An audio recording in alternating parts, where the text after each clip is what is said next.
Imagine you are browsing through an enormous library bigger than you have ever seen. You want to find a specific book quickly without having a search through every single shelf. That's where indexing comes in, giving a perfect map to find the exact book you needed. In today's video, we are dive deep into indexing and retrieval strategies in Retrieval-Augmented Generation Nothing But Track, showing you how AI system efficiently handling the massive data.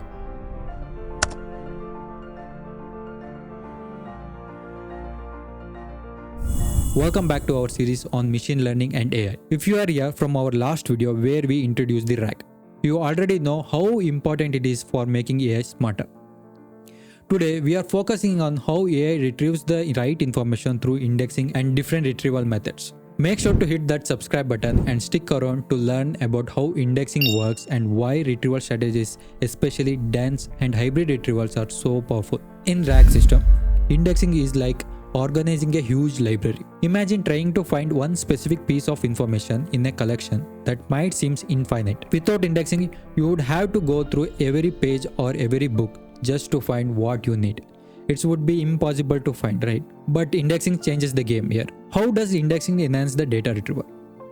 Indexing takes the data and transforms into a structured, searchable format. In RAG, the process starts with converting text into vectors, nothing but numerical representation of the text. Once vectorized, data is indexed to make the retrieval faster and efficient. It's like creating a shortcut in a map so that AI can find what it's looking for without going through everything. What does indexing do in the RAG system? In RAG, indexing doesn't just speed up the things up, it makes the entire system possible. Here is a simple breakdown of what happened during the indexing. First thing is data collection. The AI collects the data from various sources like documents, web pages, or internal databases. Next is splitting and parsing.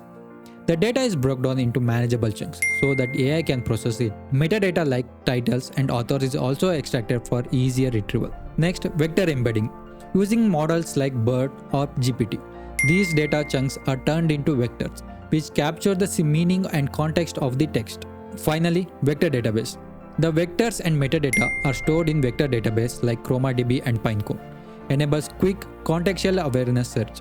This process ensures that AI retrieves the relevant information efficiently while making sure it understands the context, not just the keyword. Let's take a quick look at the code example to understand indexing in action using TF-IDF. Nothing but terms frequency or inverse document frequency, a basic but powerful technique for vectorization. Here, we import the TF-IDF vectorizer from sklearn. This is the built-in tool for converting the text data into numerical vector based on TF-IDF score. This score tells us the importance of the word in each document relative to entire set of documents. Next, we have the document list. Each string in this list represents the separate documents or sentences. Imagine these are the titles of the content, and we want to analyze the words in them to understand which one are the most unique or important across the set. Now we will initialize the TF-IDF vectorizer. We set the stop words as the English, which means common words like the, is, and are ignored because they don't add the unique meaning. This helps us to keep our analysis focused on more informative words. In this line, there will be two actions. One is fit and then transformer. Fit is it learns the unique words in our documents, and the transform it then calculates the TF-IDF score for each words across the document. This produces a matrix where each row represents the documents, each column represents the words of TF-IDF score, essentially create the numerical representative of text data. Next, when we print the TF-IDF matrix, it displays the scores in a sparse matrix format, showing the words with non-zero TF-IDF value for each document.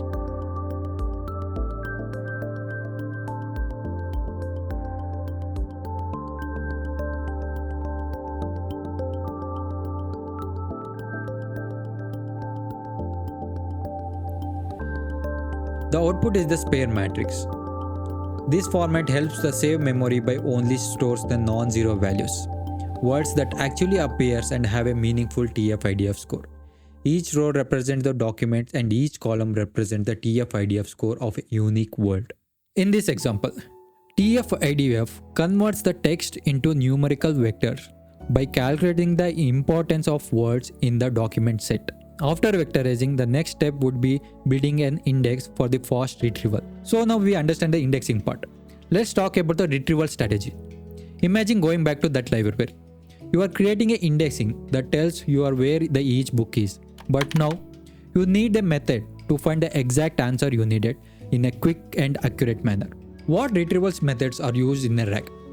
In a RAG system, there are three major retrieval strategies: sparse, dense, and hybrid retrieval. Sparse retrieval, using techniques like TF-IDF or BM25, which rely on keyword matching.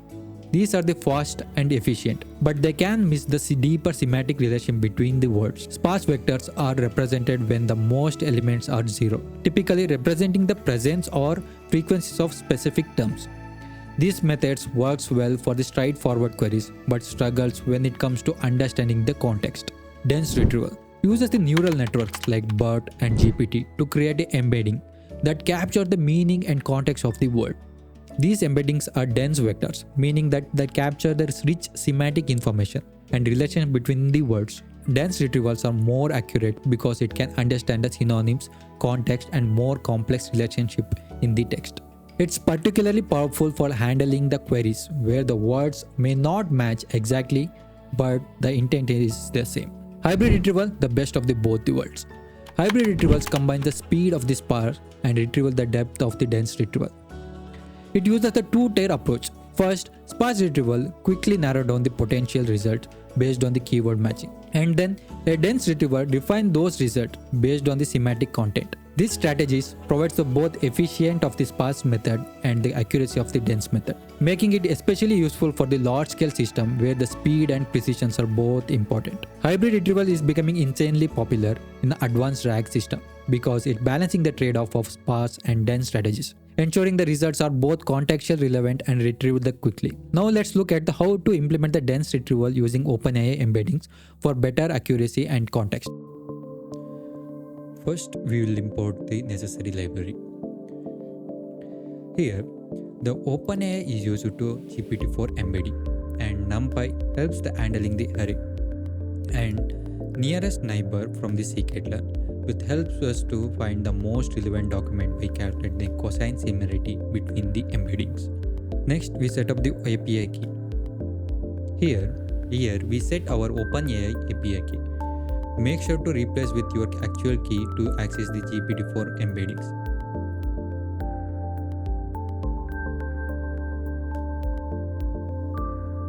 This key allows the program to communicate with the OpenAI server. Next, defining the embedding function. Here, we define the GPT-4 embedding that takes the text and returns the corresponding embeddings. This function sends the request to OpenAI API using the text embedding ADI002 model to generate the embedding, which is the numerical representing capturing the meaning of the text. But you may get the doubt that how it works. By converting the text into the embedding, we can measure the similarity between the different pieces of text, making it possible for the AI to retrieve the relevant information based on the meaning, not just the keyword. Next, setting up the document. We will use the document from our previous example. Here, we define the list of documents to simulate the small database. Each document is unique string. In real-world settings, these could be product description, FAQs, or any collections of text you want to search through it. Next, generating embedding for each document.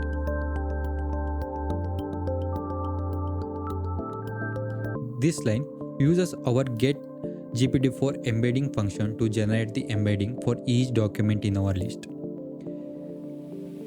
Now, embeddings holds an array of embeddings where each embedding corresponding to documents. Each document meaning embedding now holds an array of embeddings where each embedding corresponding to documents. Each document meaning is stored as a vector in the array. Next, we're creating the nearest neighbor index. We initialize the nearest neighbor model with the n neighbor is equal to 1 to find the single closest match and specify the matrix as a cosine for the cosine similarity, which measures the angle between the vector, making it ideal for the text to data. Here, fit function used for the document to embed to create an index. This index will help us to find the document most similar to any given query. Next, we will define the query function. Here, we define the function query index that takes the query as the input and returns the document most similar to it. The function generates the embedding for the given query, and then it is used in the k-neighbors method to find the nearest document in the index based on the cosine similarity. It returns the document that matches the best for the user input query. Now we will give the test query input and checks how it will be written. First, we will define the query, that is, what course is this, to see how our code finds the relevant document. The output will be display the document that is most similar to the query in terms of the meaning. Since our query is asking about the course, it should retrieve the document that this is the fundamental of the RAG course.